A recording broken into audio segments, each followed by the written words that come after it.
अस्सलाम वालेकुम जी। सबसे पहले मैं आप लोगों का बहुत ज़्यादा शुक्रिया अदा करना चाहती हूँ।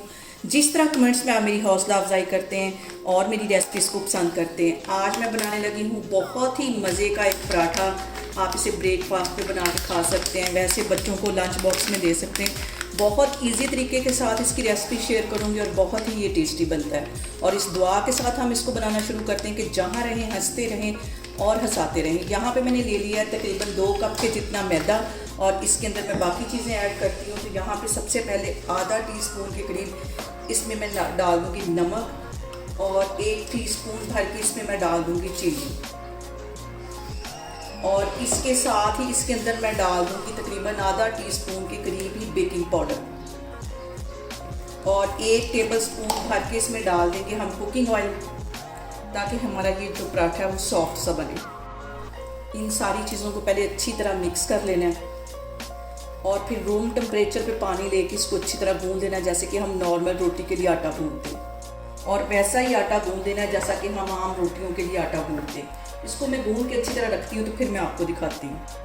और अब यहाँ पे हम मज़ेदार सी इसकी स्टफिंग तैयार कर लेते हैं। तो स्टफिंग तैयार करने के लिए 1 टेबलस्पून के करीब यहाँ पे मैं कुकिंग ऑयल डाल दूँगी कढ़ाई के अंदर और इसके साथ ही 1 टीस्पून के करीब इसमें मैं ज़ीरा डाल दूँगी। चूल्हा मैंने ऑन कर दिया है। हल्का सा ज़ीरा कड़कड़ाएगा तो इसके अंदर मैं बाकी चीज़ें ऐड करती हूँ। और यहाँ पे देखें जी, ज़ीरे को ऑयल में फ्राई होते तकरीबन 1 मिनट हो गया। अब इसके अंदर 1 टीस्पून के करीब मैं लहसुन और अदरक का पेस्ट डाल दूँगी। इसको भी 1 मिनट के लिए अच्छी तरह फ्राई कर लेना है इसके साथ। और अब इसके साथ ही ये तकरीबन 1.5 पाव के जितना चिकन का कीमा है, ये इसके अंदर मैं डाल दूँगी और अच्छी तरह इसको भून लेना है। और अब यहाँ पे चिकन के अंदर मैं कुछ मसाले ऐड कर दूँगी। तो मसालों में सबसे पहले 1 टीस्पून के करीब नमक जाएगा। आप अपने टेस्ट के मुताबिक कम या ज़्यादा कर सकते हैं। और उसके साथ ही 1 टीस्पून कूटी हुई काली मिर्च चली जाएगी।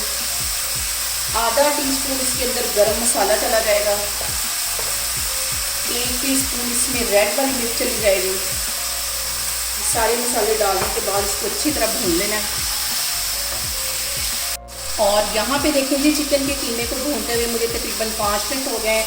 अब इसके अंदर मैं डाल दूँगी 1 टेबलस्पून के करीब लेमन जूस। मिक्स कर लेना है इसको। और इसके साथ ही मैंने 2 सब्ज़ मिर्चें थी बारीक काटी, ये इसके अंदर चली जाएंगी।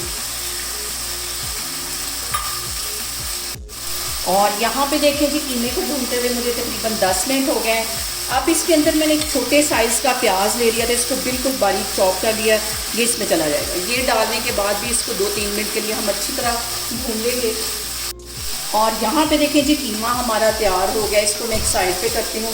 तो अब हम इसके पराठे बनाते हैं, फिर मैं आपको दिखाती हूँ। और यहाँ पे देखें जी, पराठों का आटा गूंद के रखे हुए मुझे तकरीबन 1 घंटा हो गया है। अच्छी तरह इसको एक दफ़ा फिर से मल लेंगे। और यहाँ पे मैं इसकी बड़ी सारी एक रोटी बेल लूँगी। ये ज़रूरी नहीं है कि रोटी हमारी अभी गोल हो, क्योंकि आगे जाके भी हमने इसका पेड़ा बनाना है फिर से। तो अभी इसकी मैं बड़ी सारी रोटी बेल लेती हूँ, तो फिर मैं आपको दिखाती हूँ। और यहाँ पे देखें जी, बड़ी सारी मैंने रोटी बेल ली है। अब इसके ऊपर मैं लगा दूँगी तकरीबन 1 टेबलस्पून के करीब घी। घी के साथ ये ज़्यादा मज़े का पराठा बनता है ऑयल की निस्बत। तो यहाँ पे मैं घी लगा दूँगी। चारों साइडों पे अच्छी तरह इसके लगा देना। और इसके ऊपर तकरीबन 1 टीस्पून के करीब मैं ड्राई आटा छिड़क दूंगी इस तरह। और इसको इस तरह रोल करते जाना है। इस तरह पकड़ के इसके ऐसे इसे रोल करते जाना है।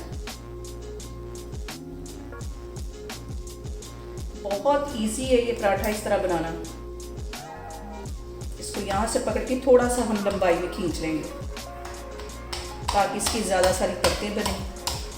और इधर से इसको पकड़ के मैं ऐसे गोल घुमाती जाऊंगी, तो हमारा पेड़ा जो है वो तैयार हो जाएगा। इसी तरह मैं सारे पेड़े बना के रखती जा रही हूँ। फिर एक दफ़ा ही हम सारे इसके पराठे बनाएंगे। सारे पेड़े मैं इसी तरह बना लूँगी, तो फिर मैं आपको दिखाती हूँ। और यहाँ पे देखें जी, सारे मैंने पेड़े बना के रख लिए हैं। अब इसके पराठे बनाती हूँ, तो फिर मैं आपको दिखाती हूँ। और यहाँ पे सबसे पहले जो मैंने पेड़ा बनाया था, उसका मैं इस तरह पराठा बेल लूँगी। पहले हाथों की मदद से इसको बढ़ा लेना है, ताकि इसकी जो परतें हैं वो आपस में जुड़े नहीं। और उसके बाद हल्के हाथों से बिल्कुल इसके ऊपर मैं बेलन चला लूँगी। चूल्हा मैंने ऑन कर लिया और उसके ऊपर पैन रख लिया और पराठा उसके ऊपर मैं डालती हूँ। हल्के हाथों से बिल्कुल बेलन चलाना। पैन हमारा गर्म हो चुका है। ऊपर मैंने 1 टीस्पून के करीब घी डाल दिया था। अब ये पराठा इसके ऊपर डालते हैं। हल्की आग पे इसको सेकना है, तेज़ आग बिल्कुल भी नहीं करनी। जितनी हल्की आग पे हम पराठे को सेकेंगे उतना ही हमारा पराठा जो है वो क्रिस्पी बनेगा। इसकी एक साइड को 1-1.5 मिनट के लिए मैं सेक लगने देती हूँ, फिर इसकी मैं साइड चेंज करती हूँ, फिर मैं आपको दिखाती हूँ। और यहाँ पे देखें जी, पराठे को सिकते हुए तकरीबन 1 से 1.5 मिनट हो गया है। अब इसके ऊपर मैं घी लगा दूंगी तकरीबन 1.5 टेबल स्पून के करीब, और फिर इसकी साइड में चेंज कर लूँगी।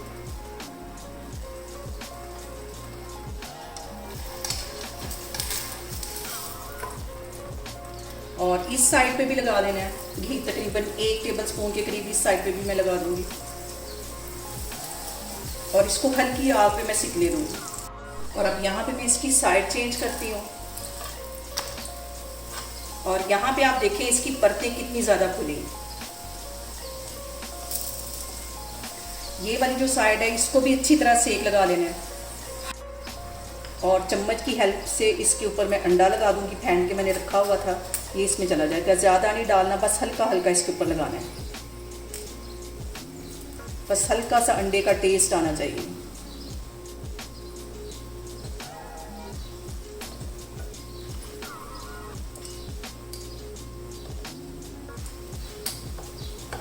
और यहाँ पे हल्का सा इसको इस तरह मैं दबा के इसके 2 हिस्सों में, जैसे ये पराठे के 2 हिस्से करती हूँ, इस तरह निशान इसका लगा दूँगी। दूसरी साइड को हल्की आग पे मैं फ्राई कर रही हूँ। 1 मिनट बाद इसकी मैं साइड चेंज करती हूँ।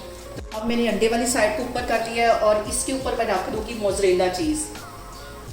इससे तो फिर 4 चांद लग जाएंगे हमारे पराठे को। और इसके साथ ही ये जो मैंने चिकन का कीमा बना के रखा हुआ था, ये इसके ऊपर डाल दूँ। ज़्यादा सारा ये कीमा डाल देना है, और फिर से इसके ऊपर मैं ये मोज़रेला चीज़ रख दूँगी, और इसको इधर से कर दूँगी मैं फोल्ड। और यहाँ पे देखें जी, चीज़ भी हमारी मेल्ट हो गई अच्छी तरह। अब मैं पराठे को प्लेट में डालती हूँ, फिर मैं आपको दिखाती हूँ। और यहाँ पे देखें जी, मज़ेदार सा हमारा बहुत ही टेस्टी ब्रेकफास्ट बन के तैयार हो गया है। आप लोगों ने इसको लाजमी ट्राई करना है।